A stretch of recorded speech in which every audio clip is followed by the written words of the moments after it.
Aujourd'hui, on est le 28 peut-être, le jeudi. Bah, écoutez, c'est la tempête, il y a du vent, enfin la tempête. Oui. Et donc la qualité du son va être extrêmement médiocre. Extrêmement médiocre. Il fait très froid, mais le ciel est dégagé. Par contre, il fait froid. Mais toujours pareil, on est tranquille à cette heure-là. Il doit être dans les 6 heures là.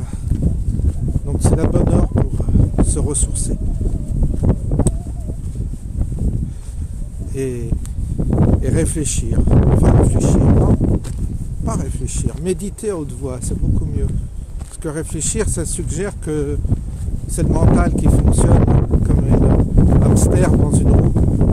Alors que là, c'est plus des propos comme ça, qui viennent, qui s'en vont. Des propos à l'emporte-pièce. Bon, il y a du vent, donc comme il y a beaucoup de vent, je vais essayer de mettre plus loin, voir si vous allez bien l'entendre. Ça va être compliqué, hein. Là je suis dans le bois. En général, le vent aujourd'hui souffle très fort. Donc, ça va être, même là, je suis dans le bois pour éviter d'avoir trop de vent dans mon téléphone. Mais ça souffle. Et je crains que la qualité sonore soit mauvaise à cause du vent. Que dire? Eh bien, j'ai l'impression que tout se barre en cacahuète dans tous les coins. Il y a plein d'éléments, je ne vais pas les reprendre successivement, mais il y a plein d'éléments qui sont comme des pustules d'un grand corps qui devient malade. Il y a plein de symptômes il y a l'éducation nationale, il y a les profs, les élèves, le proviseur là, qui a été démis de ses fonctions parce qu'il avait dit à une fille de ne pas mettre le voile. Il y a à Roissy je ne sais plus quelle ethnie, il y a eu des bagarres parce qu'ils se sont opposés, des Kurdes je crois, ils se sont opposés à l'extradition d'un des leurs. Il y a un gars en Seine-et-Marne, un policier qui est venu en aide à des migrants qui se sont fracassés en voiture. Il est venu en aide, il s'est fait taper dessus. C'est un festival partout. Il y a pas un truc qui va. Il paraît qu'il y a le MoDem, alors j'ai vu ça chez Philippot. Il paraît qu'au MoDem, il y a un gars qui a déposé un projet de loi pour que le président de la République soit plus élu au suffrage universel. Etc., etc. Je ne vous parle pas de la médecine, je ne vous parle pas des magistrats qui disent que c'est foutu, quoi. Les magistrats, ils disent qu'il y a une partie de la population, des magistrats devant la commission sénatoriale, une commission des sénateurs sur l'insécurité, la drogue. Ils ont convoqué des magistrats qui prétendent que, bon, l'affaire est entendue, c'est foutu, quoi. Il y a des complices partout, dans les prisons, dans la police, même au tribunal. Il y a des grèves du tribunal qui sont corrompus et qui falsifient les documents pour que ce soit irrecevable par le tribunal et qu'on puisse relâcher les gars, etc. Enfin, il y a plein d'éléments comme ça qui prouvent la désintégration totale de notre société. Et puis, vous voyez des gens qui disent « Oh oui, non, mais c'était comme ça avant. » La corruption, il y en a eu partout. Autrefois c'était pareil. Il y a beaucoup de gens qui relativisent. En tous les cas, autour de moi, quand je discute un petit peu, ça relativise, quoi. Ils disent non, finalement, à part certaines personnes qui sont proches de mes idées, mais vous en avez d'autres qui continuent à voter Macron. Il n'y a pas de souci, tout va bien. Ça continue. Ils touchent leur retraite. Moi, je parle avec des gens de retraités. Ils touchent leur retraite pour l'instant. Ils vont se faire soigner, c'est gratos. Pour l'instant, c'est gratos, donc ça va. Bon, ils s'adaptent, oui, ils se chauffent moins. Oui, ils se chauffent moins. Mais bon, ça a l'air d'aller quand même. Donc, il y a une population qui n'est pas encore touchée dans sa chair, qui n'est pas encore concernée, malgré des informations qui sont objectives. Grâce aux réseaux sociaux, grâce à Internet, on arrive à savoir un peu ce qui se passe à droite et à gauche, mais franchement, j'ai l'impression que vous avez une part de la population qui est relativement résignée. Il y a ceux qui ont la tête dans le guidon. Puis les retraités, il y a des retraités conscients, mais il y en a d'autres qui sont, j'en ai autour de moi, donc je peux en parler, qui ne sont pas du tout concernés. Non. De toute façon, je le dis toujours, tant qu'on n'est pas touché soi-même, on a l'impression que les autres, ça compte pas. Donc, il n'y a pas de... On sent bien qu'il n'y a pas dans la population un éveil, une espèce de... Ils sont endormis, quoi. Ils sont endormis, je me répète, je le dis à chaque fois. Alors dans ces conditions-là, qu'est-ce que vous voulez faire? Oh, les élections prochaines, ça sert à rien, c'est plié d'avance, tout est plié d'avance. Le RN, il a déjà trahi, Bardella, il a déjà trahi. Donc même si c'est le RN, il va pas, il a été élu député européen, il n'y va jamais, il propose rien, il se bat pour rien, il tient des propos très démagogiques, rien, il n'a aucune profondeur d'esprit, aucune profondeur d'analyse, ni en économie, ni en géostratégie, ni rien, il n'y a rien. Il sait faire que des selfies avec des petits fans autour de lui. Bardella, c'est rien, c'est du vide, c'est du creux, et c'est vrai. Même ses adversaires le disent, mais c'est vrai, il n'y a rien. Donc c'est ça qui va remporter les élections la prochaine. C'est à pleurer. C'est à pleurer. Non, il n'y a vraiment pas de... Il n'y a personne capable de relever le défi, et même, il n'y a rien qui va changer. Les choses sont trop engagées, trop perverties, trop corrompues, tout est corrompu. Alors, dans ces moments-là, on se referme sur soi, comme me disait un auditeur, François, essayez de prendre du bon temps dans votre jardin, planter des fleurs, regarder les petits oiseaux, les petits écureuils. D'ailleurs, peut-être qu'on finira par faire que des vidéos sur la faune, les oiseaux, les écureuils, les animaux, c'est apaisant, et au moins on n'a pas de mauvaise surprise, ni de trolls qui vous attaquent, des trolls, pardon. Et ma foi, et la vie est tranquille, il n'y a pas... YouTube vous censure pas, et puis finalement les gens sont contents, ils regardent les petits animaux, et puis voilà. Peut-être qu'il faut en arriver là. Franchement, on n'a pas d'autre... De toute façon, là, on en est à un point où il n'y a plus qu'à observer, c'est ce que je pense, observer et attendre. Attendre que quelque chose de conséquent s'abatte sur nous, ou tout au moins nous réveille et nous révèle aussi. On a besoin d'être révélé, et pour l'instant, on n'est pas révélé. Révélé, ça veut dire qu'est-ce qu'on a dans les tripes, vraiment. Est-ce qu'on a quelque chose encore dans les tripes ou pas? C'est ça qui est intéressant. Et c'est dans les moments de crise profonde qu'on va se révéler, que les gens vont se révéler. Pour l'instant, le plat total, on attend, on va qu'à nos affaires, et puis c'est tout. Bon. On philosophe de temps en temps, on explore les questions existentielles, on ne fait que les explorer avec nos petits moyens, et puis voilà. C'est comme ça qu'on doit faire en ce moment, qu'on doit vivre. Je ne vois pas d'autres alternatives. Alors il y a une grande campagne de recrutement dans l'armée, ça vous étonne?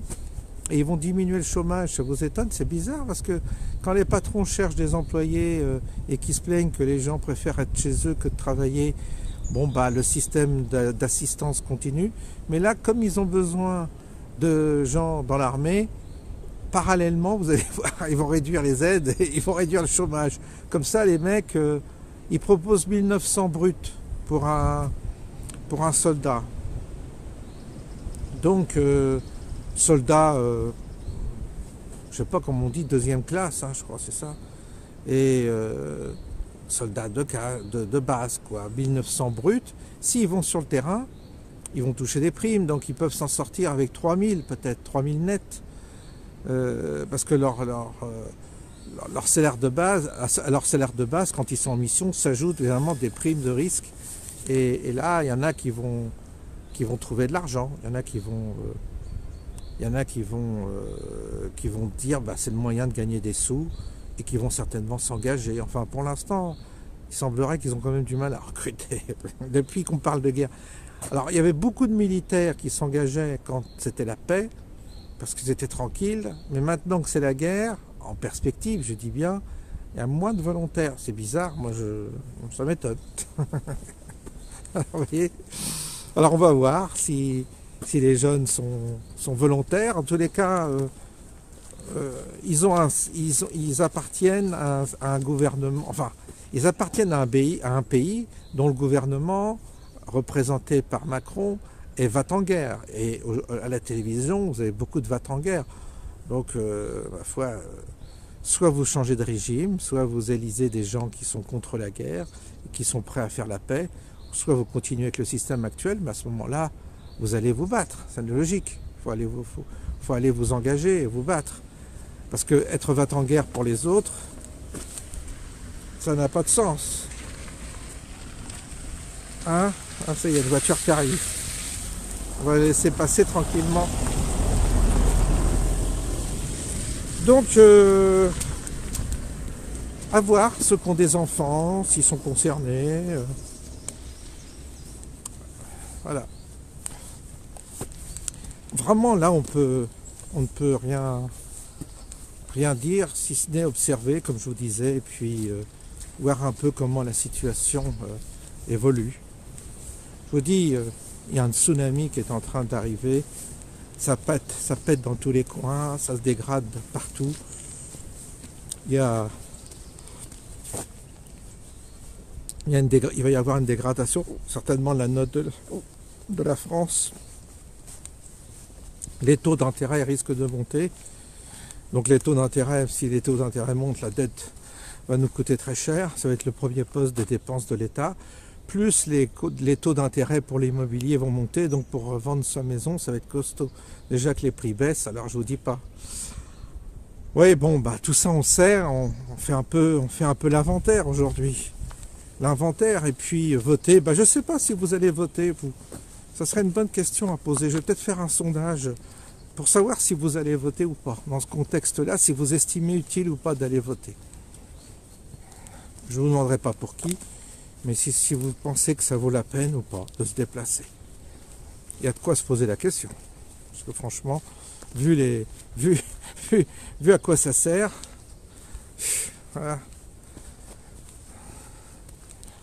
Alors oui, bon, bah il y a quand même beaucoup de bouillasse là. Je vais m'arrêter là parce que le chemin est dans un état. Regardez. Pas terrible. Oui, aujourd'hui c'est jeudi saint. Ouais. C'est la nouvelle alliance. Quelle alliance! Quand on voit tout ce que ça a donné, ce que ça a généré. On se pose bien des questions sur l'efficacité de cette intervention dans cet espace-temps donné du Christ. Si au moins il y avait eu un progrès, mais il n'y a pas eu de progrès. Les guerres ont continué, tous les massacres ont continué, et jusqu'à récemment, l'Église, qui est censée propager le message du Christ, s'est illustrée dans bien des comportements sordides. Voilà. Donc, vous voyez que ça n'a pas donné grand-chose tout ça. Je crois que je lis tous les jours la Bible. Quand je lis l'Ancien Testament, alors évidemment, le lit, c'est une traduction, ce sont des traductions, mais je suis pas convaincu. Hein. Je suis pas convaincu par ce Dieu. Je suis pas convaincu. Je suis de moins en moins convaincu. J'ai l'impression que, en tous les cas, que le Dieu de l'Ancien Testament, voilà quoi. Pas trop savoir. Je sais pas si vraiment.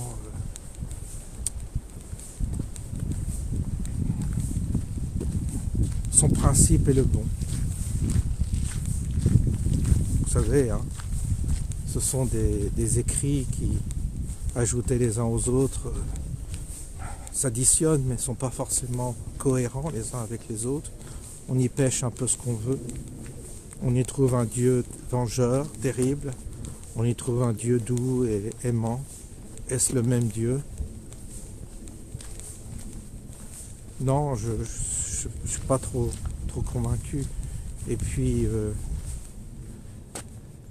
cette semaine de la Passion, franchement, ça reste une énigme pour moi, la Passion du Christ. Ça reste une énigme parce que je me dis, mais à quoi bon passer par autant de fracas, par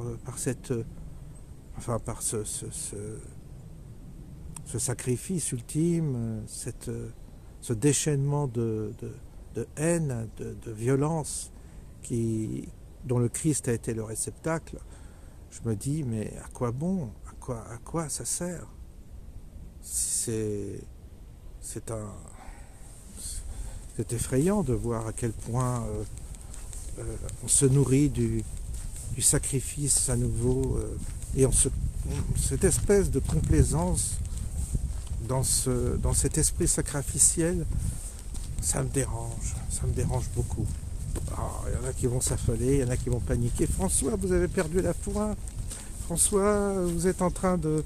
C'est fini, vous étiez séminariste, mais vous vous écartez de la bonne voie, de la voie de Jésus. Non, il faut être fidèle à Jésus, il faut... Je sais. Il y en a qui sont dégoûtés quand ils m'entendent parce qu'ils disent « Oh là là !»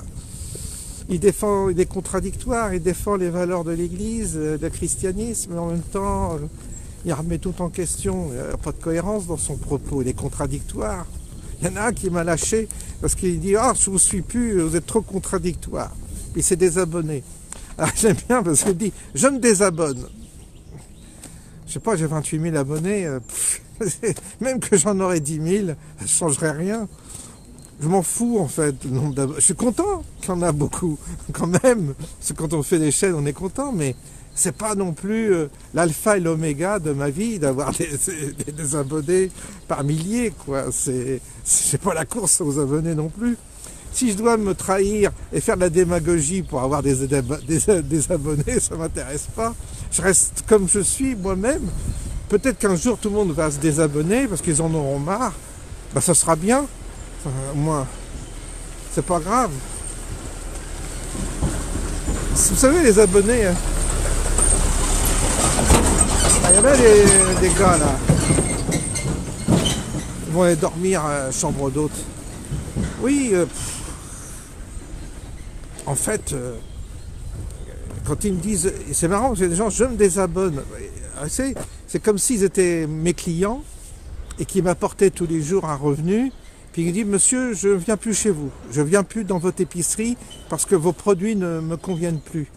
Bon, si j'avais une épicerie et des choses à vendre, je m'en mettrais en question, je dirais, ah, mince, il n'apprécie pas mes produits et tout ça, mais je ne vends pas un produit, je ne me vends pas, je suis tel que je suis, tous les jours, oui, ça peut changer. Et si vous vous désabonnez, j'en ai rien à branler, ça m'est totalement égal. C'est ça que les gens ne comprennent pas. Ils pensent qu'en me disant qu'ils se désabonnent, ils espèrent me faire mal. Parce qu'en réalité, il y a quelque chose de... Quand la personne dit je me désabonne, il y a la volonté de piquer la personne, de lui lâcher comme ça. Alors que je ne gagne pas d'argent avec les abonnés ou pas. Ce qui fait que je gagne de l'argent, c'est simplement les vues. Et je minimise les vues. Si je voulais faire beaucoup de vues, je sais ce qu'il faut faire pour faire beaucoup de vues. Il y a des principes, mais c'est de la démagogie, ce serait plus moi. Et je mets pas beaucoup de pubs, je mets le minimum de pubs. Donc si je voulais gagner de l'argent avec cette chaîne, je m'y prendrais autrement. Donc vous le voyez bien que je mets pas beaucoup de pubs, que je coupe pas mes vidéos comme tout le monde fait avec des pubs et des pubs et des pubs. Je ne veux pas. J'ai dit, je mets le minimum, c'est-à-dire à l'entrée, et ce qu'on me propose, c'est le minimum. Mais Il est évident que je ne ferais pas ce genre de chaîne si je voulais gagner de l'argent avec YouTube. Je choisirais une autre thématique, je vous dis, je m'occuperais des animaux, il y a d'autres sorts pour attirer les gens, où on peut faire du divertissement, et je ne sais pas, trouver il y a plein de sujets qu'on peut développer sur YouTube, qui sont des objets alors, sur lesquels il faut travailler, bien sûr, mais là, du coup, ça devient professionnel, voilà, puis vous gagnez votre vie avec ça. Moi, je suis à la retraite, j'en ai plus rien à branler de tout ça. Moi, je fais ça comme ça pour me détendre, parce que ça me fait du bien, et pour essayer de fédérer autour de moi des gens qui sont dans mon état d'esprit. Ce que je recherche, c'est des sœurs ou des frères d'âme, c'est tout. C'est-à-dire des gens qui se posent des questions, des gens qui changent, oui, qui peuvent changer, qui sont dans un état d'esprit ouvert et qui sont prêts à accepter une remise en question de leur foi, une remise en question de leurs convictions, une remise en question totale de ce qu'ils sont. Pourquoi? Parce qu'on est sûr de rien.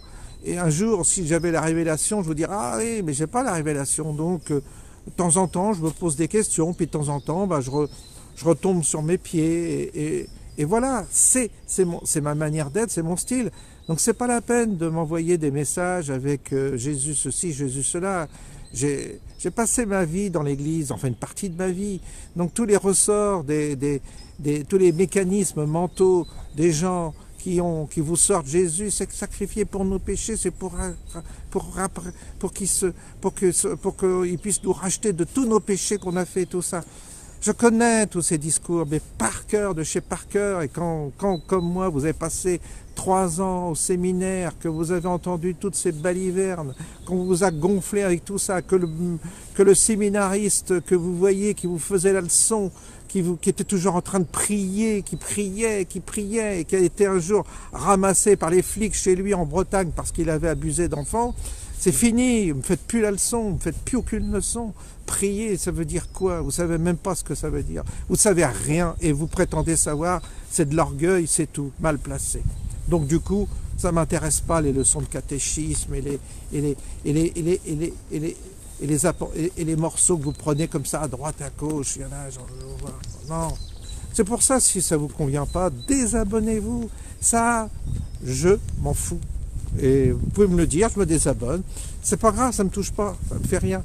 Parce que ça me retire rien, ça m'apporte rien, les abonnements. C'est ça que vous n'avez pas compris. Les abonnements, ça rapporte rien. Ça rapporte 0 francs, 0 euros les abonnements.